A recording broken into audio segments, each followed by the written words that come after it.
तो welcome guys. कहानी की स्टार्टिंग में चाइना का एक शहर दिखाया जाता है जिसमें एक औरत ने एक ऐसे बच्चे को जन्म दिया जिसके सर में एक छोटा सा सींग था। इसीलिए उसकी माँ ने उसका नाम ब्लूचन रखा, जिसका मतलब होता है एक अजीब सा बच्चा। ब्लूचन के पिता एक बहुत ही अमीर बिजनेसमैन थे, लेकिन वे अपने परिवार का बिल्कुल भी ध्यान नहीं रखते थे। एक बच्चा ही हो जाने के बाद भी उनका स्वभाव बिल्कुल नहीं बदला। वे आखिरकार ब्लूचन की माँ को उसके पैसे चुराकर अपना और अपने बेटे का पेट पालना पड़ता था। एक रात ब्लूचन गली में दूसरे बच्चों के साथ खेल रहा था, तभी वहाँ पर एक तमाशा दिखाने वाला आदमी आया, जिसे देखकर बच्चे बहुत खुश होने लगे। लेकिन इसी बीच कुछ शरारती बच्चों ने ब्लूचेन का खाना छोड़ने की कोशिश करी और जब उससे मना किया तो उसके बीच में हाथापाई शुरू हो गई। फिर एक बच्चे ने ब्लूचेन के छोटे से सिंग पर मुक्का मार दिया, जिससे ब्लूचेन वहीं बेहोश होकर गिर गया और कुछ ही पलों में वह फिर से उठ खड़ा हुआ और उसने शरारती बच्चों को वैसे ही धुलाई की जैसे थोड़ी देर पहले तमाशे वाले व्यक्ति कर रहे थे। उसको देखकर कुंफू दिखाने वाला ये भी हैरान रह गया, क्योंकि ब्लूचेन ने सिर्फ देखकर ही ये तकनीक सीख ली। खैर जल्द ही ब्लूचेन की नाक में से खून निकलने लगा और वह फिर वहीं बेहोश हो गया। उस कुंफू मास्टर का नाम जाओ था। उसने ब्लूचेन की कला से प्रभावित होकर उसका पीछा करने का फैसला किया। ब्लूचेन घर पर लौटा तो उसने देखा कि उसके पिता ने उसकी माँ को पैसे चुराने के जुर्म में घर से बाहर निकाल दिया था। साथ ही उसकी माँ को एक खतरनाक बीमारी भी थी।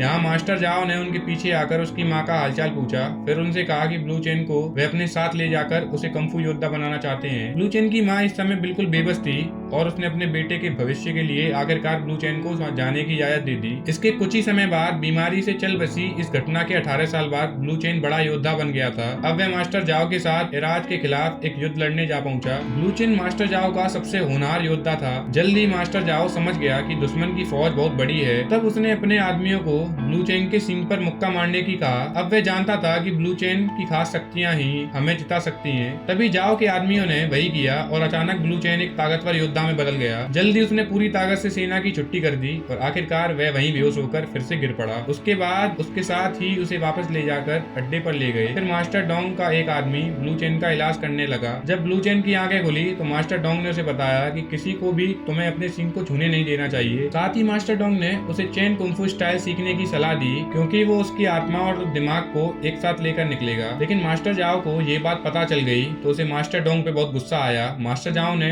डोंग के मुकाबले के लिए ललकारा ताकि ये फैसला हो जाए कि असली कुंफू मास्टर कौन है। जल्दी उन दोनों के बीच बहुत बड़ा मुकाबला शुरू हो गया और जल्दी मास्टर डोंग जाओ पे मारी बनने लगे। अंत में उसने जाओ को हराकर उसकी फौज के सामने उसकी बेइज्जती कर दी। रात को हमें दिखाया जाता है कि जब वे सो रहे थे तो दुश्मन सेना ने उन पर हमला कर दिया और तंबुओं को आग लगा दी। अचानक ब्लूचेन की आंखें खुली तो उसने देखा कि चारों तरफ आग ही आग है और लोग इधर उधर भाग रहे हैं। इस हमले में कई सैनिक मारे गए और मास्टर डोंग की भी मौत हो गई। मरते टाइम भी मास्टर डोंग ब्लूचेन की चेन स्टाइल कुंफू सीखने के बारे में ही सलाह देते थे। वो कहते हैं कि चेन गांव के नाम में एक चेन नाम का कुंफू योद्धा रहता है जो तुम्हें एक खास कुंफू स्टाइल सिखा सकता है। उसके मरने के बाद ब्लूचेन वहाँ से चेन गांव को ढूंढने के लिए निकल गया और आखिरकार रास्ते में सारी परेशानियों को पार करके उसने चेन नाम की गांव को ढूंढ ही लिया। गांव में आते ही गांव वालों ने उसे सीधे मुंह बात नहीं करी, उसके साथ बहुत बुरा बर्ताव किया। उसे बताते हैं कि बाहर के आदमी को चेन कुंफू सीखने की इजाजत नहीं देता। इतने में एक बड़ी सी गाड़ी ब्लूचेन के पीछे से आकर टक्कर मार देती है। फिर उसमें से एक औरत गाड़ी में से निकल कर आई। उसने ब्लूचेन को संभाला और देखा कि कहीं चोट तो नहीं लगी। उस लड़की का नाम पियांग था। वो इतनी खूबसूरत थी कि ब्लूचेन उसे देखता ही रह गया। वो वहाँ अकेली नहीं थी, उसका बॉयफ्रेंड फेंग भी था, उसके साथ आया था। फेंग गांव वालों को देखने में अलग था क्योंकि वे अभी अभी यूरोप से अपनी पढ़ाई पूरी करके आया था। खैर फिर व्यांग वहाँ से निकल जाती है और एक गाँव वाले ने बताया पियांग मास्टर चेन की बेटी है। ये सुनकर ब्लूचेन उसके पीछे भागने लगा, लेकिन तब तक वे अपने घर पहुंच चुकी थी। फिर शाम को दिखाया जाता है कि सब गाँव वाले पियांग के खास मीटिंग में शामिल होने वाले हैं। वह इस मीटिंग में सब गाँव वालों को कुछ दिखाना चाहती थी जिसके बारे में फेंग यूरोप से सीख के आया था। वो चाहता था कि गांव में रेल की पटरियां लगें जिससे कि गांव में आने जाने और सरल बना रहे, और एक रोशनी का बल्ब भी बनाया, लेकिन उसे चलाते वक्त कोई गलती हो गई थी जिस वजह से गांव वाले ने उसका खूब मजाक उड़ाया और कहा कि वह एक साइंटिस्ट क्या बनेगा। इस बात से फेंग आग बबूला हो गया। फिर ब्लूचेन यूनियांग से मिलने पहुंचा और उसने मास्टर येन के बारे में पूछा। व्यांग ने कहा कि बाहर के लोग चेन कोक नहीं सीख सकते। ये सब सुनकर ब्लूचेन की प्लेट सरक गई। उसके पीछे से युआंग ने उस पर हमला कर दिया, लेकिन यूनियांग एक अच्छी योद्धा थी। उसने कुछ ही देर में ब्लूचेन की छुड़ा दिया। फाइनली उसे एक बूढ़े आदमी ने उठा लिया। उसने उसका इलाज कराया। फिर उस आदमी ने ब्लूचेन से कहा कि तुम गांव छोड़ के जा सकते हो, क्योंकि आज तक इन गांव वालों ने ये विद्या बाहर वालों को नहीं सिखाई। यहाँ फेंग भी काफी परेशान था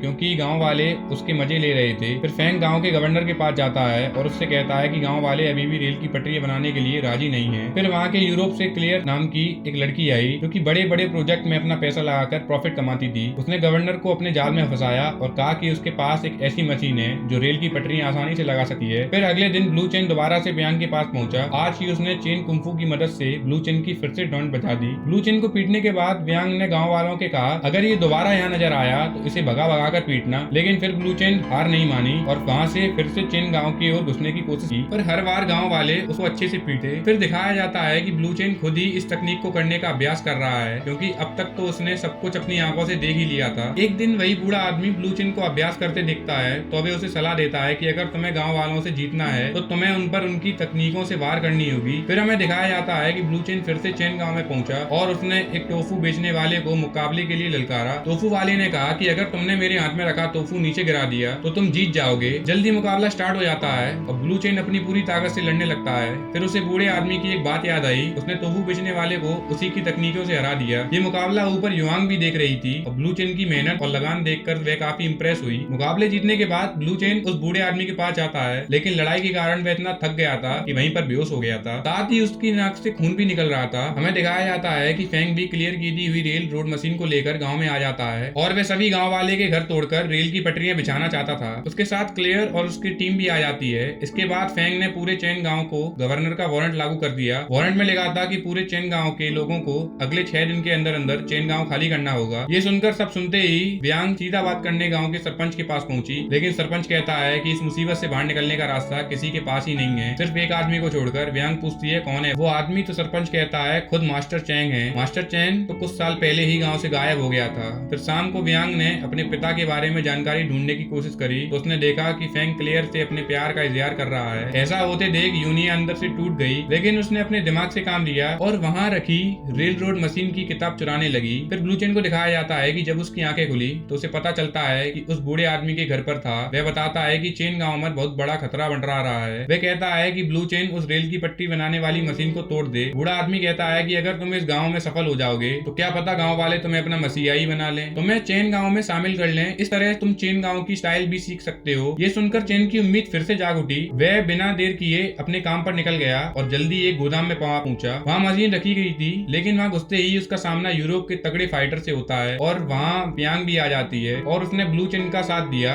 व्यांग भी असल में इस मशीन को तबाह करने ही आई थी। फिर व्यांग ने ब्लू चेन को अपना प्लान बताया किस तरह इस मशीन को तहस नहस कर सकते हैं, लेकिन बदकिस्मती से फेंग और क्लियर भी उनके प्लान के बारे में पता चल जाता है, इसलिए वे भी यहाँ जल्दी से आ पहुंचते हैं। लेकिन व्यांग ने जब किताब से देखकर मशीन को खराब करने का तरीका पता लग गया था। फिर जैसे ही व्यांग ने उस बटन को दबाना शुरू किया तो सभी लोगों ने भगदड़ मच गई, क्योंकि इस बटन से मशीन में धमाका होने वाला था। मगर क्लियर उसकी धमाके की शिकार हो गई और युवांग धमाके के कारण बेहोश हो गई। लेकिन ब्लू चेन जैसे ही उसे संभालकर बचाकर गांव में ले आया। ये देखकर गांव वाले ने ब्लू चेन की बहादुरी की तारीफ की और गांव को बचाने के लिए उसे धन्यवाद कहा। फिर वो बूढ़ा आदमी आता है तो सबको पता चलता है कि बूढ़ा आदमी कोई और नहीं बल्कि मास्टर चैन ही था। तब सब ये देखकर ब्लू चेन को बक्का रह गए, क्योंकि ये वही आदमी है जिसने ब्लू चेन को शुरू से ढूंढ रहा था। फिर मास्टर चेन गांव वालों से कहता है कि फैन क्लियर की मौत का बदला लेने अपनी फौज के साथ गांव पर जरूर हमला करेगा, कि फैन क्लियर की मौत का बदला लेने अपनी फौज के साथ गांव पर जरूर हमला करेगा, जिससे यहाँ पर बहुत खून खराबा होगा। इसीलिए मास्टर चैन ने गांव वालों को कहा कि उन्हें एक झूठ होकर लड़ना होगा। जल्दी गांव वाले युद्ध के लिए तैयारी में जुट गए और मास्टर चैन ने अपने टावर से देखा कि फैंग अपनी फौज के साथ यहाँ आ रहा है, लेकिन ब्लू चैन और उसकी लोग फैंग की फौज के सामने तैयार नहीं थे। फिर युद्ध शुरू हुआ और इधर यूंग यांग को अपनी जाल में फंसाने की कोशिश कर रही थी, लेकिन फैंग को तो क्लियर का बदला लेना था,